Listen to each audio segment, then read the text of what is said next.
Hey everyone, it's No Clue and welcome back to another racing mower update. And this time we got the racing mower with all four tires off the ground. And we're going to be sticking some of this metal inside the rear fenders and hopefully get rid of the rattle so it doesn't ruin the paint when I go to repaint this thing. But right now I got three jack stands underneath it, two in the rear. Then one on the front axle there, and lifts it up nice and high. I'll be able to work on it with a stool and get at least the one side done, then lower it and then do the other side. So the main problem I'm trying to solve with this is, let me get my camera a little lower here, right in here the fenders will flex and hit. So the plan is to shove some round stock along this back edge here and have it curve all the way along in here and make it nice and strong. And I'm hoping this stuff will do it, because this stuff's pretty thick and it'll still bend easily enough for its size. I do have some overkill rod here though. It's a 1/4 inch in diameter, so if I have to, I can run that in there, and I know that won't flex. I'll actually have to heat that up to bend it into place. For these I could bend it while it's cold. So I'm gonna tear this tire off and we're gonna start slotting some metal in there. Alright, so I got a piece made here.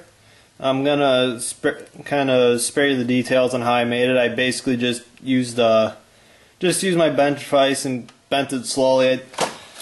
Making a complex shape like this. Card's stuck on something.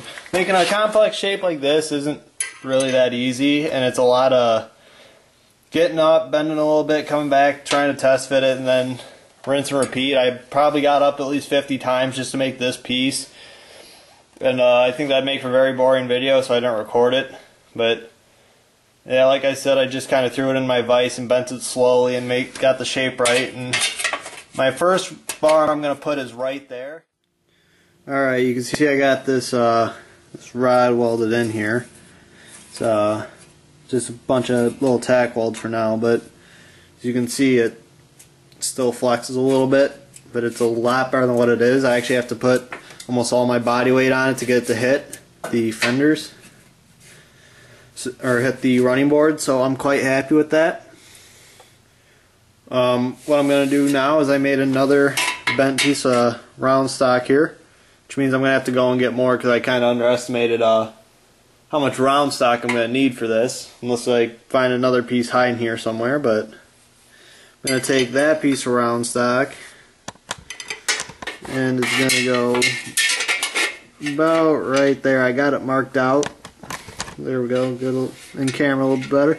I got it marked out where exactly it's going to go, but it doesn't show up too good in the dark area, but it's going to go sit right about there. And I'm thinking that's going to make it to where it's almost impossible for the fenders to hit. And if they still do hit with me putting weight on it, because I know this isn't going to be like 100% unmovable, what I'm going to do then, instead of trying to run a huge mesh system inside here, because I was thinking about using the 1/4 inch rod, and I was looking at the way this thing was bending, and it's bending in no direction where one piece will fix it. It'll take about 7 or 8 pieces in here to fix it to where it's not going to move at all, and that's a lot of work to do that. So I'm going to put the second rod in there. I'll see how far it flexes after that. And if it still flexes to where I can put most of my body weight on it and it'll hit down in this gap right here, I'm going to I'm going to spray just the entire running board then with truck bed liner. Originally I was just going to do this inner mesh here, but the entire running board, or at least the mesh, and this back piece will be truck bed liner. I might do the top to this as well to give a little bit more grip, because every now and then my foot will be sitting on top of the box steel, so that'll just be give you a little bit more grip and not slide around as much. So I'm going to sand down that area and tack weld this other one in and see where it's at. Alright, so as you can see by the line right there, I got her all welded back on, or the rod welded in, and pushing down on it, she's not wanting to go anywhere anymore. It'll still flex back and forth. If I put almost all my weight on it, you could hear it tapping the frame. But I mean, I can hit it pretty good and the rattle's almost non-existent. But there's not a whole bunch I can do about that sideways flex.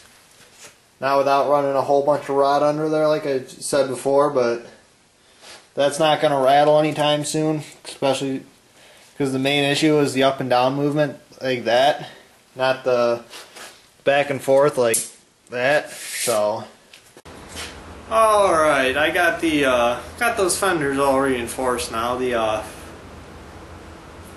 rattle's not 100% gone. I hit a huge pothole in the yard where I knew actually the pothole was, because I wanted to see what would happen when I hit it, and I